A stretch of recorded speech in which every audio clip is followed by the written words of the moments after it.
Mr. Chris, welcome. How are you doing, my man? Great, man. How are you?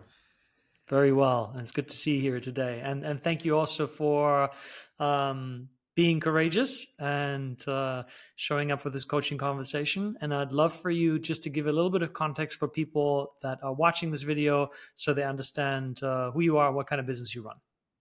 Okay, cool.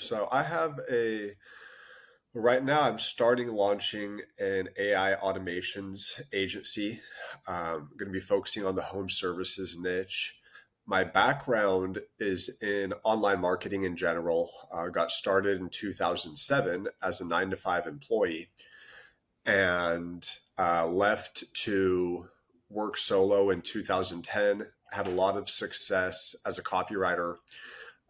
Did a lot of freelance writing, a lot of B2B marketing services from 2015 up until recently.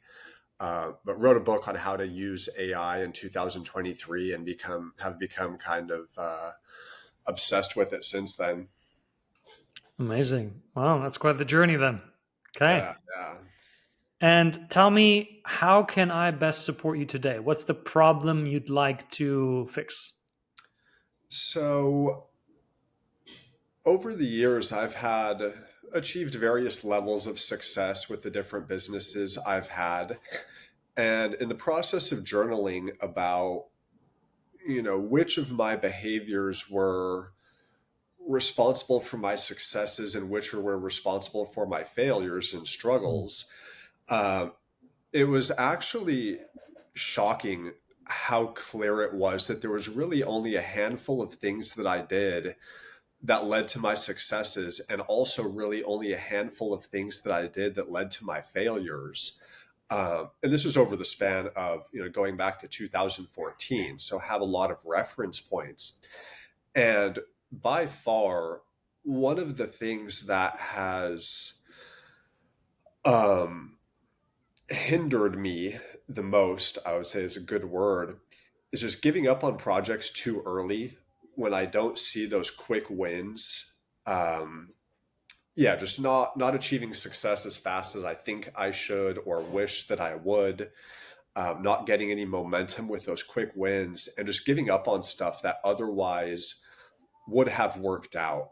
I mean, if I go all the way back to 2014, if I had just continued on the business model that I was working on, like my literal very first, business model I was working on back then, I could have retired with 8 figures like years and years ago. Wow. So yeah, just a lot of, I've had some businesses that have failed because of stuff that was out of my control, and I don't really beat myself up for that. But in other situations, um, yeah, just giving up on things too early. So now that I'm getting this new offer off the ground, I've got momentum with it. I feel pretty solid about it, but yeah, just that's definitely been a big struggle that I don't want to sabotage my efforts this time around. Got you. Okay. So what I'm hearing is there's a behavior that you noticed that you've identified, and I really acknowledge your self inspection here, that the awareness that you've created, because most business owners don't do that. And we could have another conversation about what you actually found out, the behaviors that led to success and the ones that led to failure. And you've identified one primary pattern as I give up too soon. And so I'm curious, is there a particular time in which this shows up for you, this kind of behavior that kicks in? Uh, Definitely at the beginning. When I looked at the businesses that I had success with, if I stuck with anything for at least 2 to 3 months of daily consistent effort, I achieved some modicum of success. Mm. Started making money, and in most cases, like pretty decent money, pretty quickly. But if I gave up before hitting that, let's just say 2 months mark, um, kind of obviously never made any money, and because I just gave up, just never, yeah, just never came to fruition or nothing ever happened. Yeah. So, am I hearing it correctly? Are you saying that there's two types of sort of like stopping yourself? One is you've already made some money and then you stop, and the other one is I haven't made any money and then I stop? Or is it I just don't get to the point where I make any money with it? Yeah, I wouldn't say it's necessarily about the money. I mean, in a lot of the situations, yeah, I would have to think a little bit harder, but yeah, probably where I didn't make any money in particular.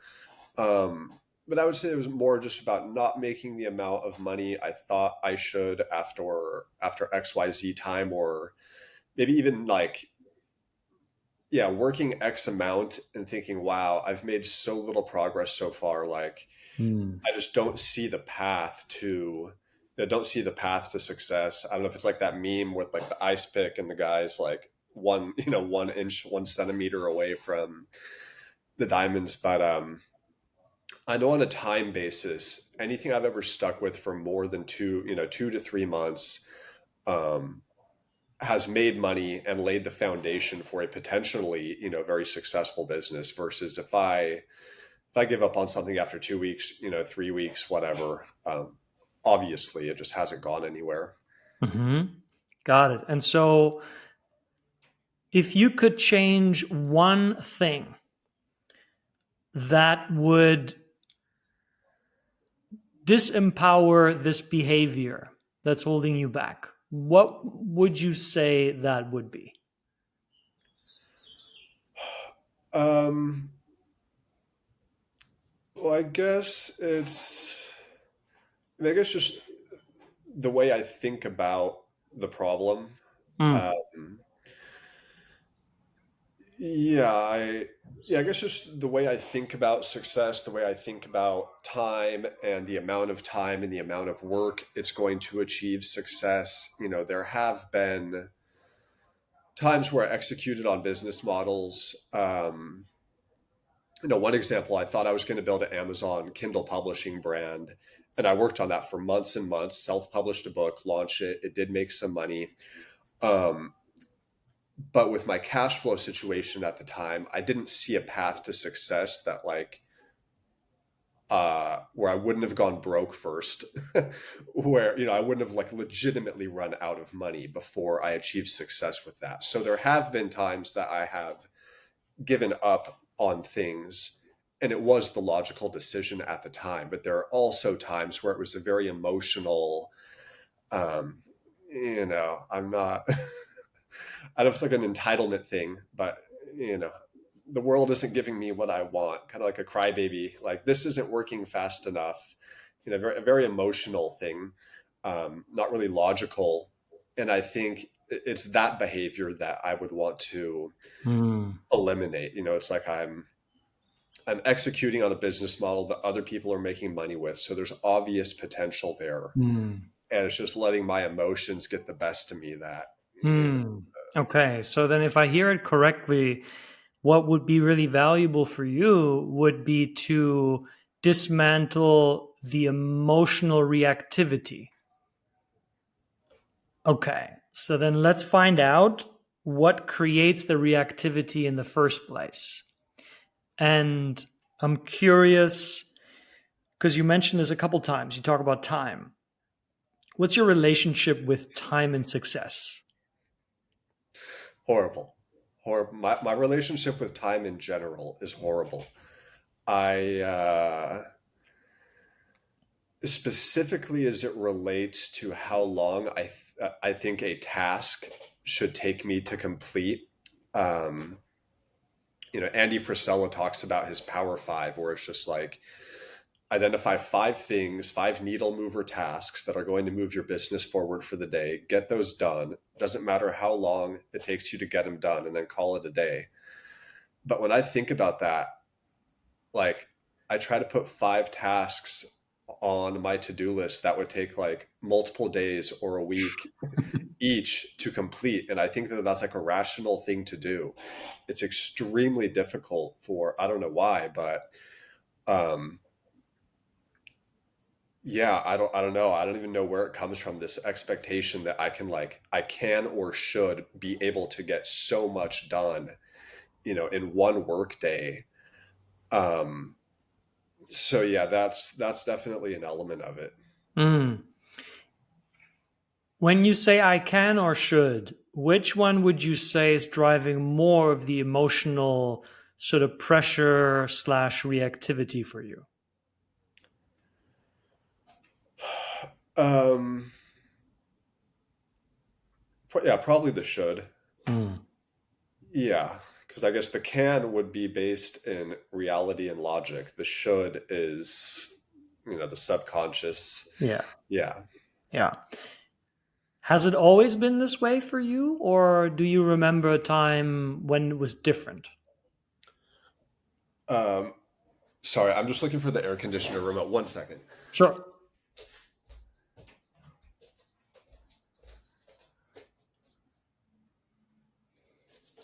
I get a lot of direct sun in the morning here in Rio.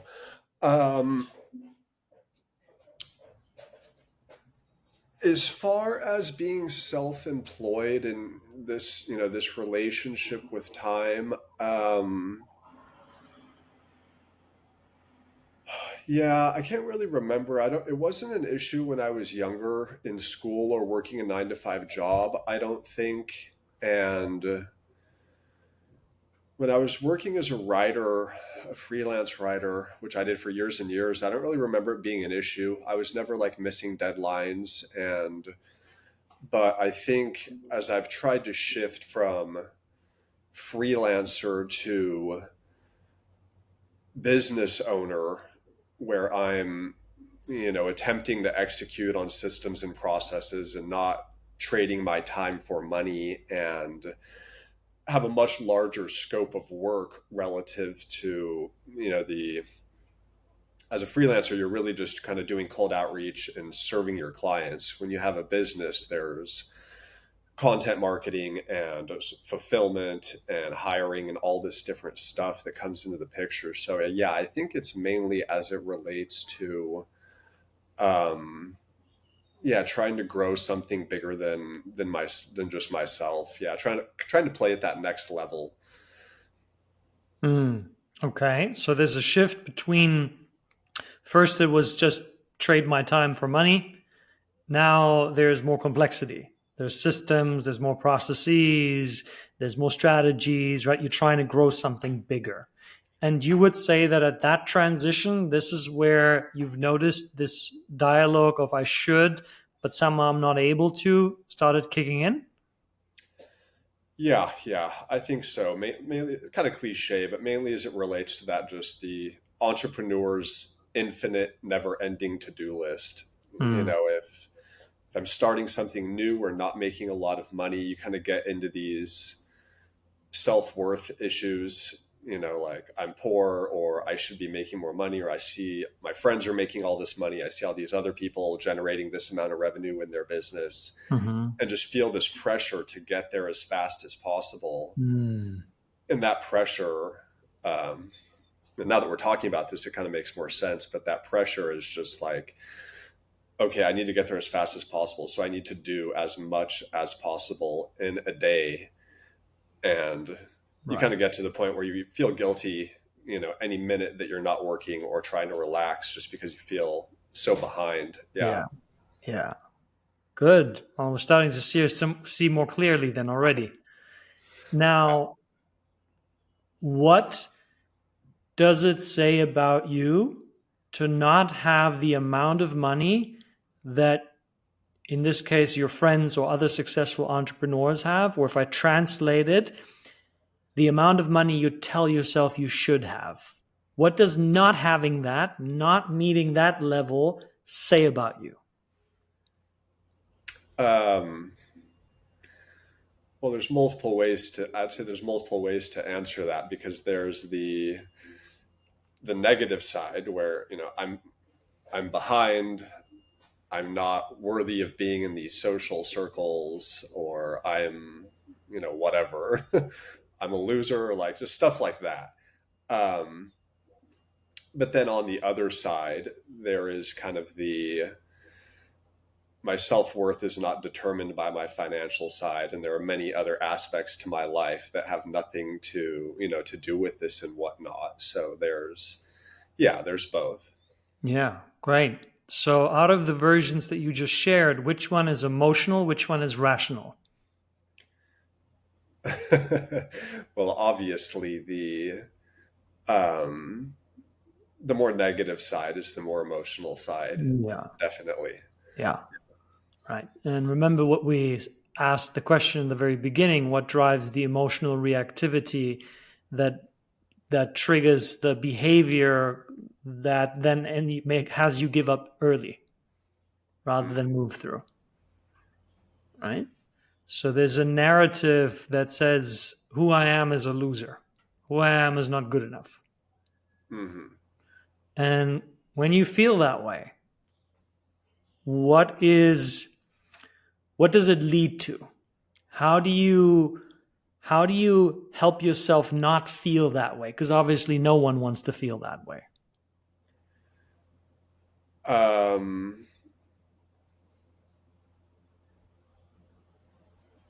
I mean, I think just trying to bury myself in work and yeah, just trying to bury myself in work, work a lot of hours, be productive, kind of torture myself when I'm not being productive. Yeah. Yeah, yeah. So it's almost like the picture that I'm getting is like the ostrich that puts his head into the sand. It's just like stuck in the trenches, in the sand. Mhm. Like I'm just so busy. I've got so much going on. I don't want to see this other stuff here. Yeah. And what does that ultimately lead to when you're, so, like you described it, so full in work, so many tasks? What does that ultimately lead to?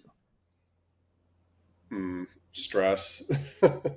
Yeah, stress, anxiety. I mean, nothing. Um, it is, it is productive, not necessarily. I won't argue that it's not productive, but yeah, I mean, stress, anxiety, not a lot of good feelings. Mm-hmm. Does it lead to you making or not making the kind of progress that you want to make? Um, I mean, I'll definitely say that when yeah, it depends. I mean, I am getting work. I'm kind of, I'm going through this right now because I'm launching this new thing. So this is a real time battle that I'm going through. I Mm-hmm. am getting stuff done, but it's not necessarily coming from a place of abundance or inspiration. It's more coming from a place of, desperation and rushing, I guess I would say Right, is the difference. I'm right. not creating at my highest level or most inspired level for sure. Yeah. So let me rephrase the question. Does this take you where you want to be taken? Probably not. I don't. Probably. It's Yes or yeah. no? I mean, it's hard to say because I am being productive and getting stuff done, but it's not sustainable or healthy. I mean, besides going to the gym, I have like almost no social life right now. Not giving myself permission to date. Feel guilty for taking 20 minutes to go out and get some sun. So yeah, it's I don't know. It's helping me to be productive, but on a long term timeline, if I look at the bigger picture of my life, it's definitely not taking me to where I want to be. Yeah. So just to give you a reflection, right, Chris? I know how hard this is. I've been there myself many times. I can see a lot of resistance to you accepting that your current way of operating isn't giving you the life you want because you're so invested in that way of operating. And you because you kept saying, well, it's helping me be productive. It's helping me be productive. Hmm. But if you look at it, what I'm seeing is this is the very reason why you keep giving up because you can't sustain it. It's too fucking hard, That's a good point. right? And I also acknowledge that it feels really scary to give that up. because it's like that's all I've been doing my whole life, and it's definitely got me this. All I've got so far. It's just that it's not going to get you to where you want to be. Can you see that? Like, if you can, then tell me, because I don't want to put my words Oh into your mind. yeah, no, I see what you're saying. I think yeah, where the resistance is the same, resistance that is yeah, it's all tied up. You're right. I do feel resistance to giving it up, and that resistance kind of comes from the same underlying motivation. Like I can't imagine not being hard on myself, not working a lot of hours, because it comes back to that core. I should be at this level. I should be working this number of hours. I Yeah, should be generating X amount of revenue, and if I'm not, I can't rest until I am, or I can't give myself whatever permission to live more sustainably until I am. Um, yeah, yeah, yeah. yeah. Got you. It's hard to imagine relaxing right now or just Yeah, living in a more maybe slightly slower paced, more yeah, enjoyable way when yeah, I'm not where I want to be. yeah. Now, there's a couple angles I want to explore with you here. So, first of all, are we both agreeing that the reason you're not getting to the level of financial success that you desire is because you have this narrative that somewhere deep down that says, I'm not good enough, I'm a loser, my friends are all further away, I got to go hard, I got to just go, go, go, go, go. And that creates this putting so much on your plate, like all these tasks that you're putting on your plate, which end up exhausting you because you're a human being and you can't carry the world on your shoulders all by yourself. And that stops you from actually implementing the kind of actions, strategies, what they may look like. We don't know that yet. We can look at that in a moment. But I just want to get to a place where we can both agree that that's the reason you're not getting where you want to get because you're exhausted. You're just too much. Yeah, yeah.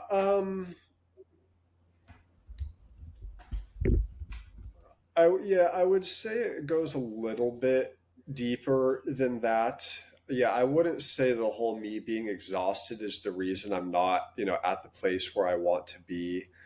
Um, I'm well aware that anytime I've applied like we talked about earlier, anytime I've applied myself to something for an extended period of time, I have achieved success with it and made money with it and whatnot.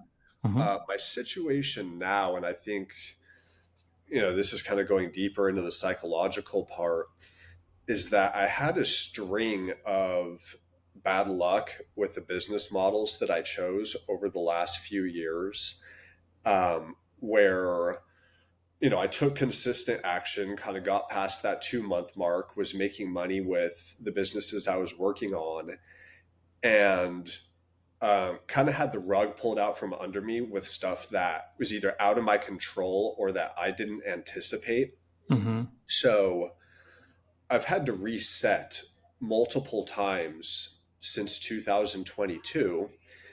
Um, and that's been tough to deal with because it's like, essentially going back to zero. I mean, just literally had to shut we connected through the agency space, have had two kind of done for you agency type services that I've had the rug pulled out from me because of stuff that was out of my control. Like I was working hard, it was going well, Yeah. and so there's an element of like, I just turned 40, had a bit of a midlife crisis at 39. So Mm-hmm. it's kind of like, shit, I'm not where I want to be financially, as I just had this midlife crisis. So there's like a lot of pressure to make this happen as fast as possible. I wouldn't Mm-hmm. say to kind of compensate for the failures that I've Mm-hmm. experienced over the last few years. So I Right. wouldn't say it's because I wouldn't say that I'm not where I want to be because I'm exhausted and it's not sustainable. Um, yeah, I wouldn't really say that. I would just say that's where the pressure comes from, is the fact that I've had to, restart Right. a third time since 2022. And I'm just generally speaking Mm. feeling behind for my age and the level of success that, you Right. know, I've, I've been connected to this community for years and years now. So I've Right. seen certain people achieve certain levels of success. And yeah, So we're back at the pressure. What does the pressure do to you? I mean, guilt, shame, and just this drive to want to be as productive as possible so I Right. can get to the level where I should feel okay as fast as Right. possible. But the level, the way that you're operating isn't getting you where you want to get, right? No. Otherwise, we wouldn't have the conversation. Yeah, Right. And you're so, right. why are you not able to operate the way you want to operate? I don't know if I've ever even given myself permission to ask that question. Yeah. I don't know. Yeah, Why do you think? I haven't ever even. I don't want to say I've literally never thought about what my dream business would look like. I've journaled about it, but on a day to day basis, that is not the position that I operate from. Mm. So, if you had to think about it now, what would you say? In terms of what kind of place I would be operating from or what my dream business would look like, or No, just why aren't you able to operate the way you need it to operate for you to get where you want to be? That's the key question, right? You're operating one way, and that way isn't supporting you in getting where you want to be, or else we wouldn't have this conversation. yeah, And so there's another way of operating, and you're not able to operate in this way. And what we've distinguished is your current way is you have so much on your schedule, so much on your calendar, where you brought in the example of Andrew Huberman. It was like, do the 5 things that you can get done in a day, the biggest needle movers. But then you're like, my 5 things, they would take me months or weeks or so, that the example that you gave, right? So your way isn't in alignment with getting you where you want to go. Are we both clear on that? yes, yes, Right. Okay. uh, yeah. Um, so sorry. What was the question? Because we just kind of talked about yeah, just a couple Yes. different things. What was the question? Okay. So the question is, why aren't you able to operate the way you need to operate? Or another way of saying that is, why aren't you able to do what you need to get done to get to where you want to be?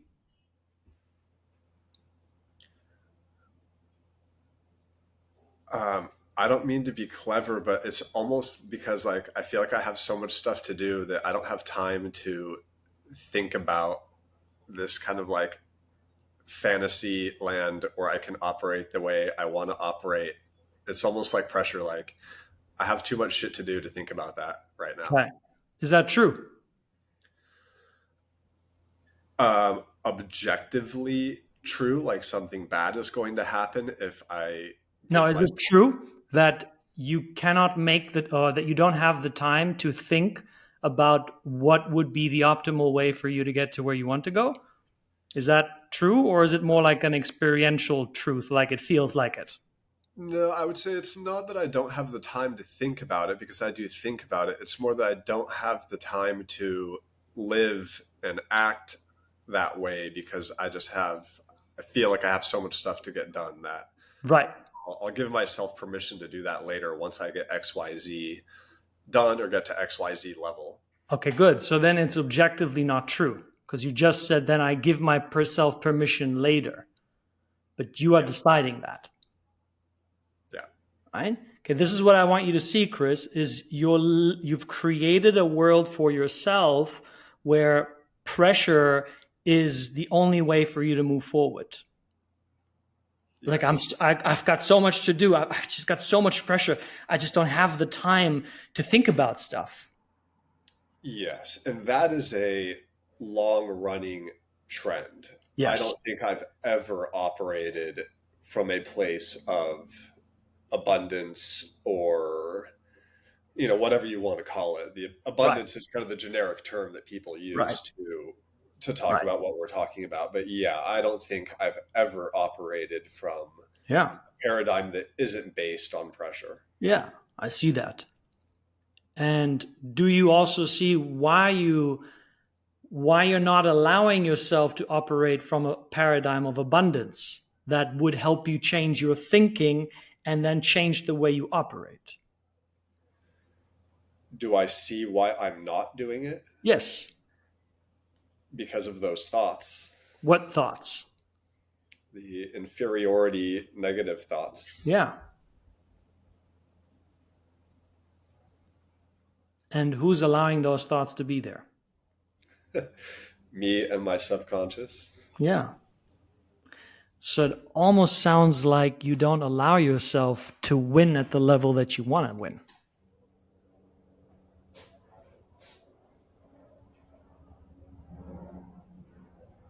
Yeah.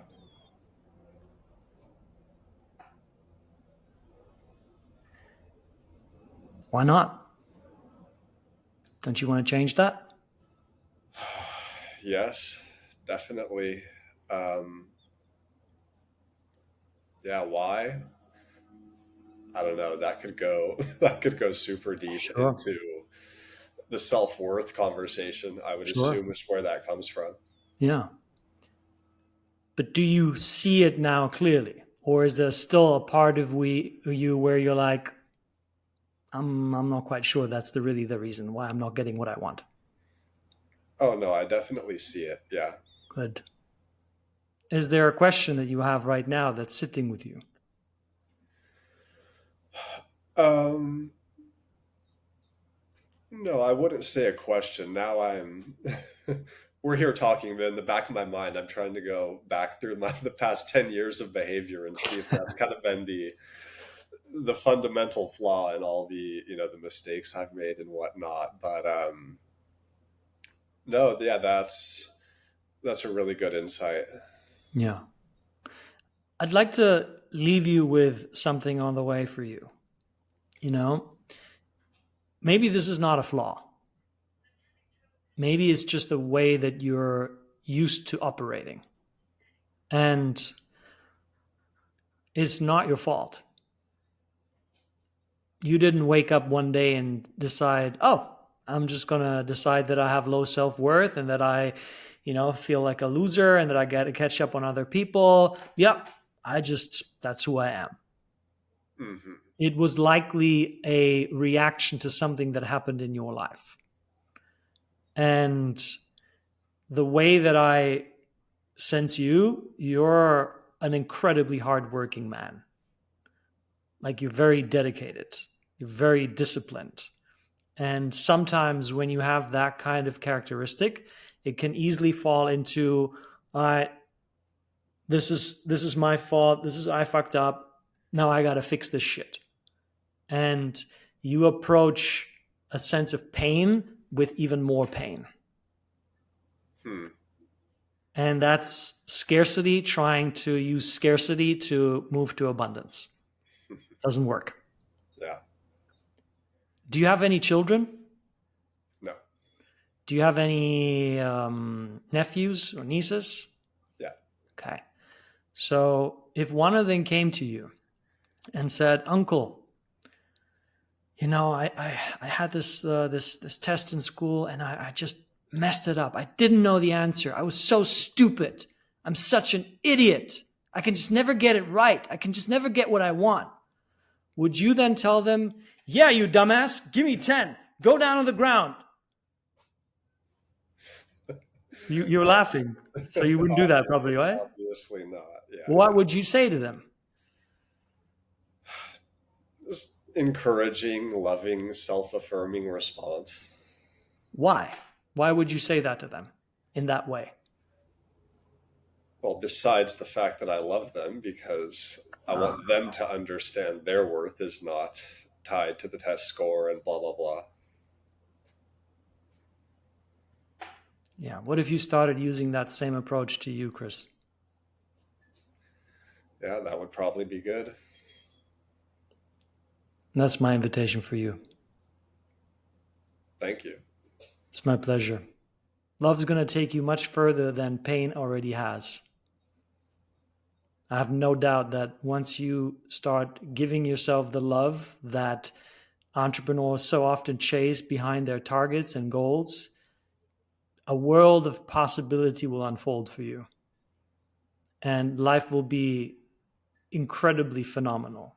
And your example will inspire many, many other founders and entrepreneurs, especially men, that feel the same way you feel. And they see a man like them walking through the flames towards the abundance that they've always been seeking. Thank you. I like that. You're a big one, big heart, brother. Appreciate you. Thanks, man. It's a pleasure.